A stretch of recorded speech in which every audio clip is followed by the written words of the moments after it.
Okay, Carbon has a great list coming up for spring. We have picture book biography, we have own voices stories, we have Jewish holiday stories. This first one is called Twist, Tumble, Triumph.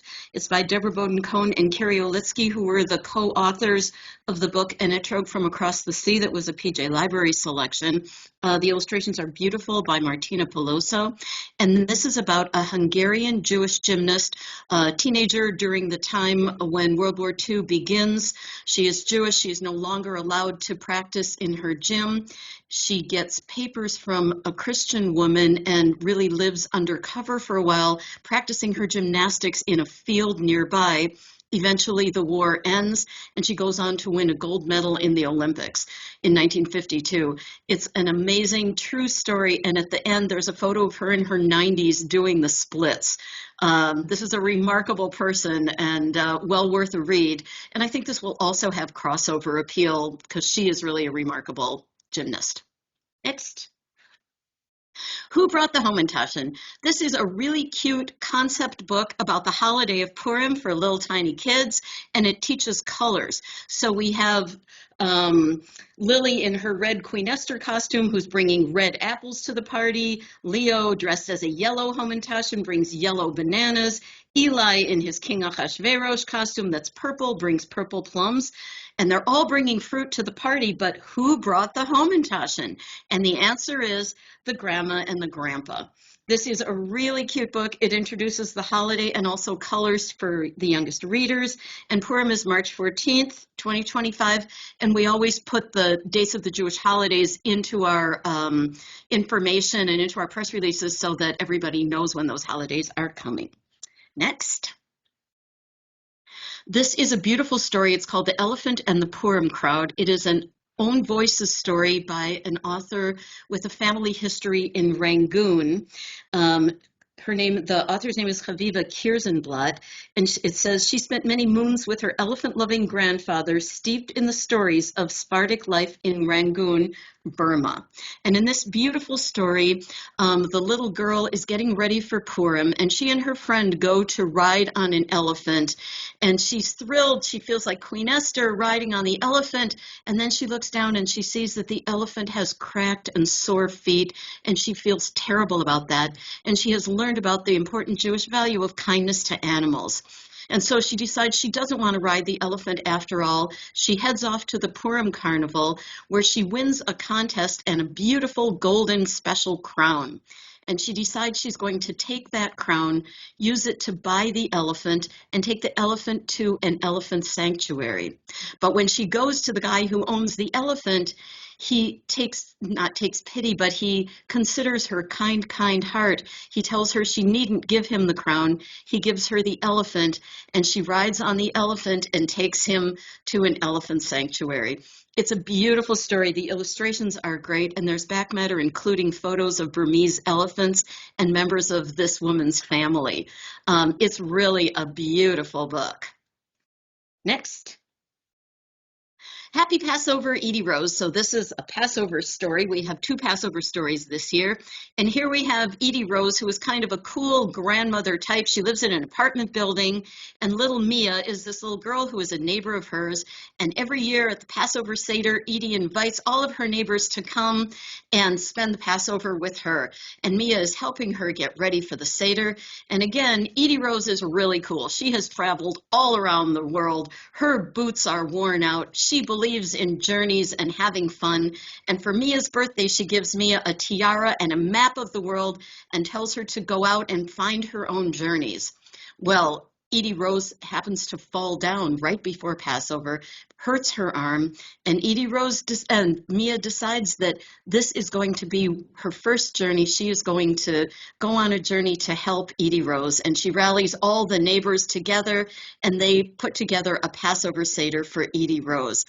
It's a lovely story. It's about a cool older person and a friendship between her and her young neighbor, and it is a really lovely story, and the illustrations are beautiful as well. Next. This story is called Zadie Babysits Before Passover, and it's a very funny story. The title says Zadie Babysits Before Passover, but who exactly is babysitting who, we don't really know all through the story because the Zadie has no idea how to babysit his young granddaughter. She pushes him in the grocery cart.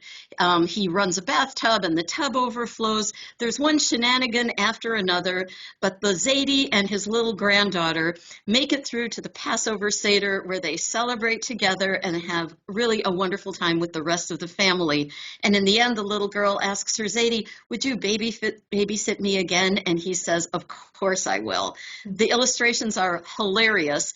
The little girl and her grandfather are going through a list that the mother has put together of all the things that they have to do before the Seder.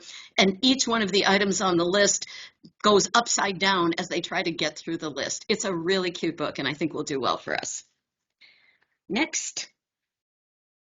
The Mitzvah Fairy. This is a very cute story about a little boy who goes through the world doing mitzvahs. He gets up in the morning, he puts on his crown and takes his wand and his wings, and out he goes in the world to help other people. He helps his neighbor garden, he brings soup to his sick grandmother, and his father goes with him on some of these things to help him out as well. They pick up things to be recycled. And one of the really nice parts about this story is that this is a little boy dressed as a fairy. Zero mention is made of that fact other than the illustrations, but any kid can see themselves as the Mitzvah Fairy. And there's a little game in the back matter to match up the mitzvahs with the Jewish values that they go with. Again, a very cute story. PJ Library is interested in this one. I think it will do nicely for us. The next one is The Secret Recipe. This is also an Own Voices story by Elon Stavens, who is a Mexican Jewish guy. He's a professor at a university. He has done, he did the book, co-authored the book, The Mexican Dreidel with Linda Elovitz Marshall, that got a lot of publicity and did very well for us. And in this story, a little boy and his Abuela, his grandmother, are making burekas, which is a kind of a food, and the grandmother is reading her recipe in Ladino, which is the language of Sephardic Jews, and tells the little boy that it's a secret language that he too can learn. And so they together learn, he learns a little bit about Ladino, they make the burekas, the family comes at the end, they all share the burekas, and this will be a lovely story, not just for the Jewish community, where Ladino is something that's a language of interest to people because it comes from the Sephardic community. As many of you know, Eastern European Jews spoke Yiddish, but the Jews who came from the Levant spoke Ladino. And also this is for any kid with an immigrant background who has multiple languages spoken in their families. This is a very sweet story about the relationship between the little boy and his grandmother and the importance of having a language that's important to your family. A really very, very nice book. Next. This one is called The See You Soon Spice Box. This is one that PJ Library is interested in, and this is a contemporary story about a grandmother and a little boy who are communicating. They don't live in the same town, and they're communicating via computer and tablet, and they talk back and forth every Friday for the Sabbath. And also they talk about Havdalah, which is the service that happens on Saturday night that separates the Sabbath from the rest of the week.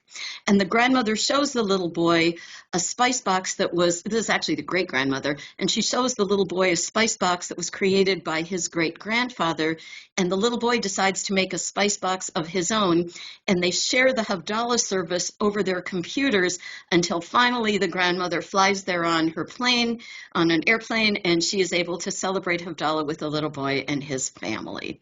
It's a really sweet book, and lots of contemporary kids are communicating with their grandparents or others on FaceTime, and this is a version of that, whether it's FaceTime or Zoom or some other contemporary sort of technology. So it's really a nice book, and again, PJ Library is interested in this one.